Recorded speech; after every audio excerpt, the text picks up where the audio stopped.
you talk about President Obama not standing up strongly enough on the issue of gun control. You also talk a great deal about inequality. Well, where is the leadership on inequality? Where's the leadership, really, actually, on anything? I think America, I'm sincere.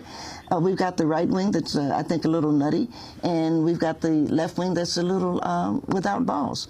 So I think that right now we're in a not a good position, because poets and rap artists, as strong as we are in our views, are not leaders. We are artists. Nikki Giovanni, talk about chasing Utopia. Yeah. Well, Utopia is a beer. And this book came out of, you know, I said the other night to my editor, if I could boil this book, if I could find some sort of special water to put it in, boil the book, cool it, and let people drink it, it would be joy. Because this is this is a book that makes you smile. My mother died, and I was incredibly sad. She died in 2004, actually just before the tragedy. And when the thing happened at Virginia Tech, I literally saw myself reach to call Mommy. And it was, oh my goodness, she's not there. But I was very sad, but I had a lot to do. My mother died in June, my sister died that August, and my aunt died that October. So I had a lot to do, and I'm a responsible person, so you have to sort of put your own mourning aside to get done what needs to be done. But then I got it done, and I have a dog, Alex, and so I said to Alex, you know, I just need to be quiet. You know, you have a headache, you know, you're just sad. And so I would go out on the deck and have a glass of Chardonnay, and as I said to somebody, about 3 o'clock in the afternoon, I went to Red. So I finally realized you can't do that, you know. I mean, I think it's okay, you're sad, you ought to be able to drink, or you ought to be able to cry, or whatever it is one does. But you have to eventually, I mean, I was looking at Alex, and one morning I went out, and Alex was giving me, I don't know if you're a dog person, but Alex was giving me that again. And I thought, okay, you're right, Alex. But every day that I knew my mother, she drank a beer. And the reason I knew Mommy was dying, I knew that my sister was dying, but she had a brain tumor. But the reason I knew Mommy was dying is that she was in the hospital. She had taken a fall. And I said, oh, you want me to sneak you a beer in? Because every day she drank a beer. And she said, no, I don't want a beer. And I had to accept Mommy's dying. So I said to Alex, you know, I've got to make changes. You know, I can't mourn forever. So I said, you know, why don't we drink a beer for the old girl? But I don't like beer. I never did. My mother drank beer. My sister and I are wine drinkers. My mother and her sisters are beer drinkers. And I just don't like beer. And I thought, well, if I'm going to drink a beer for Mommy, it has to be the best beer. So and Alex and I went over to the local bookstore and went to the beer and looked up the beer book. It's that thick. And I just said, what's the #1 beer in the world? Well, it's Utopia. And, of course, I thought, I knew you couldn't find it at Kroger's. It's $350 a pint. But I did call the local wine store, and no, we don't sell it because we're too small.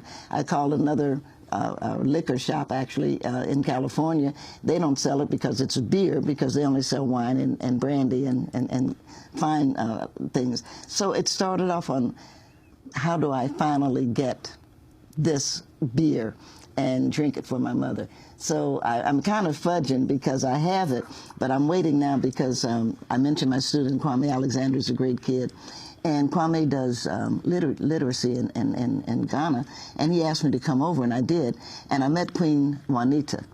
And I have a weakness for little old ladies, and I just adored her. I just fell in love.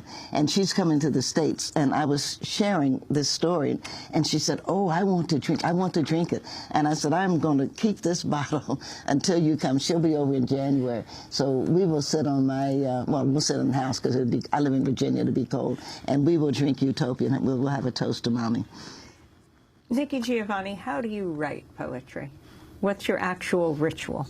Does it just happen anywhere? You just pick up a pen and you just start writing something down, or you sit down in your home or your office? No, I have a den. I actually am not internet-y. Yesterday, a friend of mine, Ethel Smith, the writer, texted me and said, you did a good job. She saw me doing something, did a good job. And I looked at my iPhone and I said, I can do this. I'm 70 years old.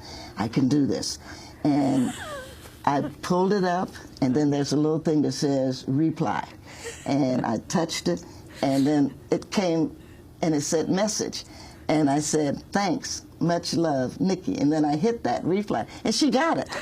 And so I was just like, I'm thrilled. Now I know how to text if you do it. I haven't learned how to generate it, but I know how to respond now. But I have a computer, but it's not connected to anything. It's just electronic, which I like. And, you know, you have to think. I do read every day. I read something. I read a newspaper. I keep up with, you know, just every day. You try to learn something. I don't try to write every day, but I do. I don't want to say dream, but I do start to think, I wonder if I could,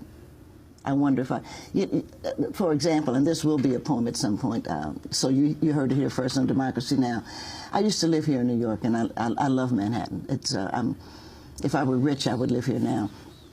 But coming from like 57th Street down here, I started to look, and there used to be a bookstore.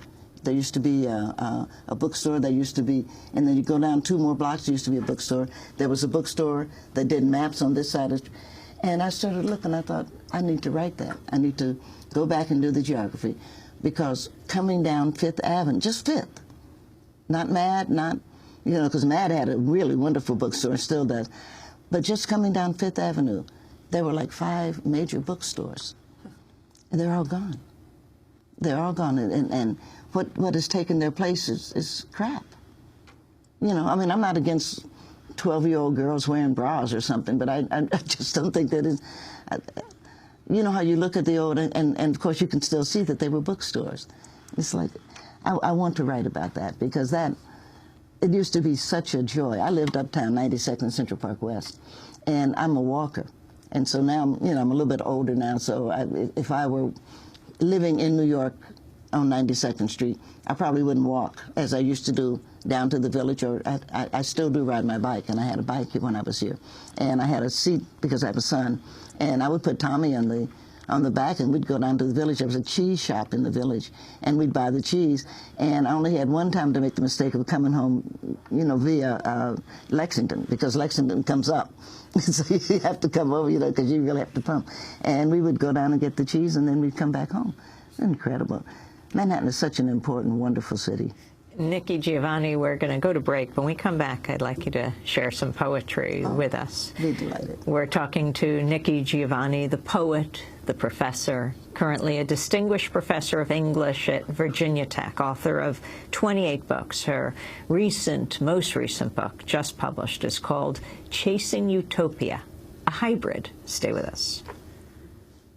I'm Amy Goodman. Thanks so much for watching this report from Democracy Now!, your daily, independent, global grassroots news hour. We don't accept advertising or corporate funding, but rather rely on donations from viewers like you. Please make your contribution by visiting democracynow.org today. We need your support today to keep bringing you this hard-hitting, in-depth reporting.